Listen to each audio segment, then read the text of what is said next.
ഇതാണ് ചെമ്പോത്ത് കേട്ടോ. ചെമ്പോത്ത് എന്നാണ് നമ്മളെ ഇതിന് പറയുക. ഇതിങ്ങനെ ഈ ചെടീൻ്റെ അടിയിലൊക്കെ തവളകളൊക്കെ ഉണ്ടാവും, അതിങ്ങനെ പിടിക്കാൻ വന്നാൽ. തീരെ ദുർബലമായൊരു പക്ഷിയാണിത്.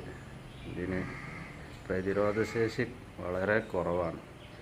അതുകൊണ്ട് തന്നെ വംശനാശ ഭീഷണി നേരിടുന്നൊരു പക്ഷിയും കൂടിയാണ് ഈ ചെമ്പോത്ത് പറഞ്ഞതിന്. ഇതിന് വേറെ പേരുണ്ടോയെന്ന് ഇവിടെ നമ്മൾ നാട്ടുഭാഷയായിട്ട് എല്ലാവരും പ്രാദേശികമായിട്ട് പറയുന്നത് ഇതിന് ചെമ്പോത്ത് എന്നാണ്.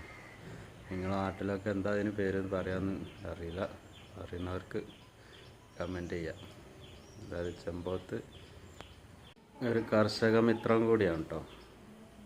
അത് പിന്നെ ഈ എലികളെയും ഈ നമ്മൾ ഈ തവള അങ്ങനത്തെ ഈ കർഷകർക്ക് ബുദ്ധിമുട്ടുണ്ടാക്കുന്ന പല